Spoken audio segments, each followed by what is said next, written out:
Linear equations के ऐसे applications जिनका जानना सबके लिए ज़रूरी है। अगर आप लीनियर इक्वेशन को सॉल्व कर सकते हैं तो आपके लिए इसके एप्लीकेशंस के बारे में भी जानना बहुत ज़रूरी है।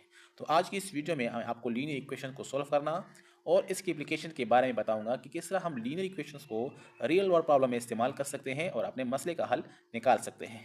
तो आज की इस वीडियो में मैं आपके साथ दो प्रॉब्लम शेयर करने वाला हूं।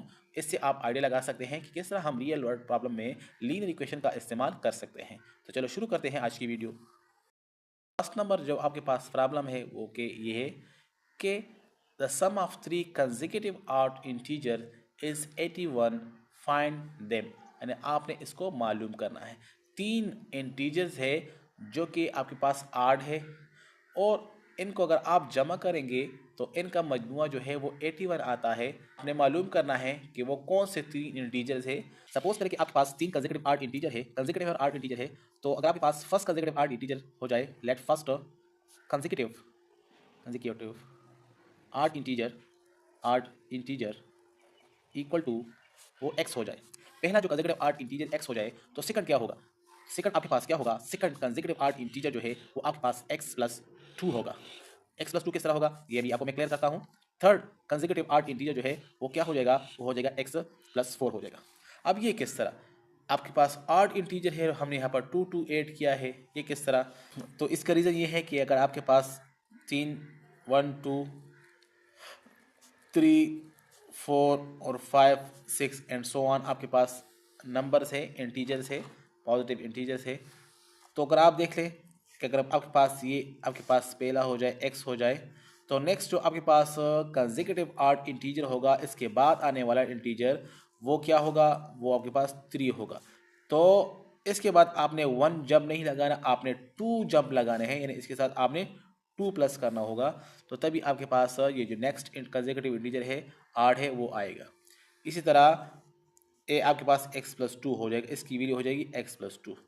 इसी तरह इसके साथ आप 2 प्लस करेंगे तो आपके साथ इससे मज़ीद आप 2 जब लगाएंगे तो आपके पास आ जाएगा 5 आ जाएगा जो इसके बाद आने वाला है, यानी आपके पास x प्लस फोर है।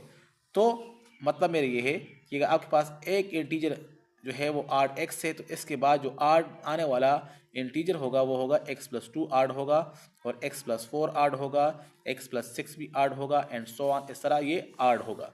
अगर यहाँ पर इवन की बात होती तो हम अगर x को इवन कहते हैं तो फिर x प्लस टू इवन होता, नेक्स्ट फिर x प्लस फोर इवन होता और x प्लस सिक्स भी इवन होता, क्योंकि हमने यहाँ पर स्टार्ट 8 से किया है तो जो दो दो जब लगाने हैं तो 8 आएगा। यहाँ से स्टार्ट हमने इवन से स्टार्ट किया है तो इवन, दो जब के बाद फिर इवन, दो जब के बाद फिर इवन और इस तरह फिर इवन आ जाएगा। तो आपने दो दो जब लगाना है तो आपके पास 8 का सीक्वेंस बनता है और इवन का भी सीक्वेंस बनता है। फ़र्क सिर्फ इतना है कि आपने यहाँ पर x को 8 कहना है और इवन वाले क्वेश्चन में x को आपने इवन इंटीजर कहना है। इसलिए हमने यहाँ पर जो first consecutive odd integer x लिया है, सेकंड x प्लस टू लिया है और थर्ड जो है x प्लस फोर लिया है। उम्मीद है आपको इस कंसेप्ट की अच्छी तरह से समझ आ गई होगी। अब अकॉर्डिंग टू कंडीशन आपके पास जो है कि वो इन तीनों कंसेक्यूटिव इंटीजर का मजमुआ जो है वो किसके बराबर होगा, वो 81 के बराबर होगा। तो हमारे पास एक कंसेक्यूटिव इंटीजर है x, दूसरा है x प्लस टू है और थर्ड आपके पास है x प्लस फोर है। इनको जमा करें तो x और x से आपके पास 3x आ जाएगा और 2 प्लस फोर से आपके पास 6 आ जाएगा। लाइक टर्म को हम प्लस करेंगे, x के साथ सोल्व हो सकता है coefficient 1x and 1x is equal to 3x और 2 प्लस फोर जो है वो आपस में लाइक टर्म है। 2 प्लस फोर से आपके पास 6 आंसर आ जाएगा इक्वल टू 81 आ जाएगा। अब लीनियर इक्वेशन आपके पास है तो सबसे पहले आपने इस 6 को रिमूव करना है, इस साइड पे ले जाना है तो हो जाएगा -6। आपके पास बोर्ड मास रूल होता है, बोर्ड मास रूल।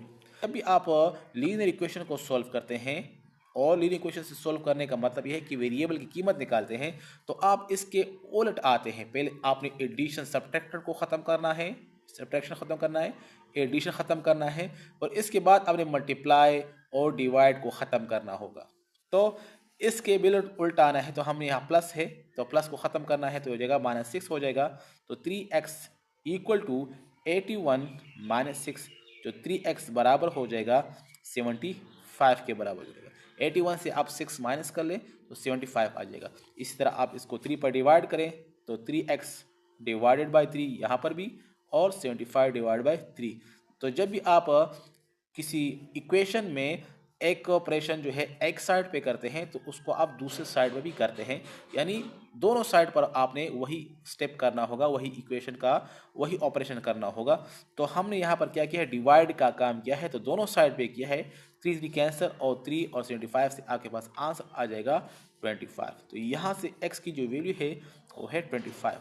तो इसका मतलब है कि हमारा जो स्टार्टिंग पॉइंट था 8 इंटीजर वाला वो है x 25, x is equal to 25। Next जो आपके पास है x प्लस 2 है और x प्लस 4। तो अब नेक्स्ट का मालूम करने के लिए x प्लस 2 और x प्लस 4 की वैल्यू आप निकाल लें तो ये हो जाएगा 25 प्लस 2, x की जगह आप 25 पुट कर लें तो ये हो जाएगा आपके साथ 27 हो जाएगा। नेक्स्ट आपके पास इंटीजर हो जाएगा। इसी तरह x is equal to 25 put कर लें और 4 की जगह आप 4 पुट कर लें तो ये हो जाएगा 29 हो जाएगा। तो इस तरह हमारे पास जो 3 इंटीजर है वो है 25, और इसके बाद आने वाला 27 है, और उसके बाद आने वाला 29 है। ये ऐसे 3 इंटीजर हैं जिनको अगर आप जमा करेंगे तो आपके साथ जो आंसर आएगा वो 81 होगा। जिस तरह आपके पास ये है 25, 27, 29 को आप जमा करें तो 29 आ जाएगा। क्वेश्चन है कि a man is 41 year old, एक मर्द है जिसकी उम्र 41 ईयर है, and his son is 9 year old, और इसका जो बेटा है वो उसकी उम्र 9 ईयर है। इन हाउ मेनी ईयर्स, कितने सालों बाद the father will be 3 times as old as the son age, जो बाप की उम्र होगी वो बेटे की उम्र की 3 टाइम्स होगी। ये आपने मालूम करना है कि कितने सालों बाद ये सिचुएशन जो है वो फिलफिल होगी, तो ये हमें मालूम करना है। तो चलो इसको सॉल्व करते हैं। जैसे कि बताया गया है कि मैन की जो उम्र है वो है 41 ईयर्स है, 41 ईयर्स है, और सन की जो एज है वो क्या है, वो है 9 ईयर है।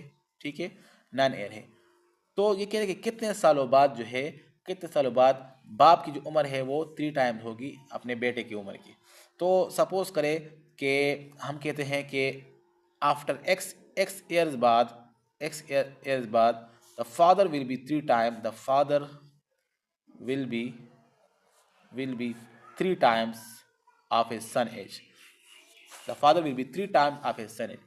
सपोज करें कि एक साल गुजरने के बाद अगर आप बेटे की उम्र के साथ आप 3 मल्टीप्लाई करेंगे तो बिल्कुल एग्जैक्टली बाप की उम्र बनेगी। तो एक्स साल गुजरने के बाद, तो जब एक्स साल गुजरेंगे तो बाप की जो उम्र होगी वो हो जाएगी 41 प्लस एक्स, और बेटे की उम्र जो हो जाएगी वो हो जाएगी 9 प्लस एक्स। ये एक्स क्या है, ये साल गुजरे हैं तो दोनों की उम्र जो है वो एक्स के साथ इंक्रीज हो जाएगी। ये फॉर एग्जाम्पल एक्स मतलब 2 साल बाद, 3 साल बाद, 4 साल बाद, तो 2 3 4 साल आपने दोनों की एजेस के साथ ऐड करना है। तो ये एक्स ऐसी वैल्यूज है जो जो गुजरने के बाद बेटे की उम्र के साथ अगर आप 3 मल्टीप्लाई करेंगे तो वो बिल्कुल बाप की उम्र बनेगी। ये एक्स ऐसा जो है एज है, ऐसा ड्यूरेशन है जो गुजरेगा, तो इसके बाद जब आप बेटे की उम्र के साथ आप 3 मल्टीप्लाई करेंगे तो बाप की उम्र बनेगी। ये हमने सपोज किया है कि x year, after x year the father will be 3 times. तो अब इसको सोल्व करें, ये हो जाएगा 41 प्लस एक्स इक्वल टू, ये 3 इसके साथ भी मल्टीप्लाई है, इसके साथ भी मल्टीप्लाई है, 3 9 27 हो जाएगा, और 3x मल्टीप्लाई हो जाएगा, 3x हो जाएगा।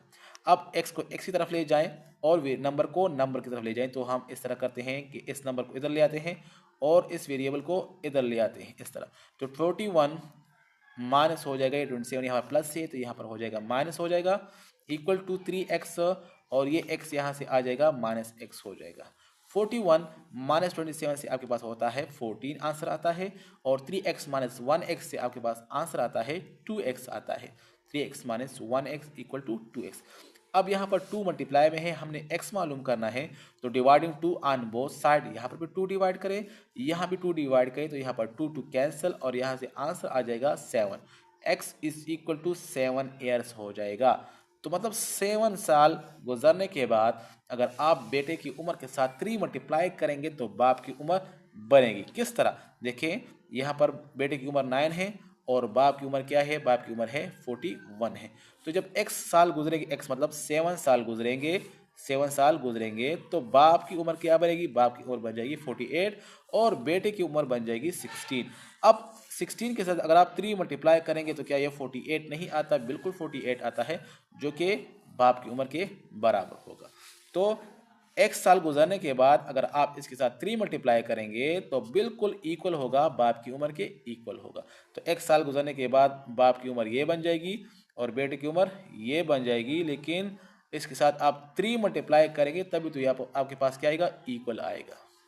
आज की वीडियो आप लोगों को पसंद आई होगी। Don't forget to subscribe and like our channel. Thanks for watching.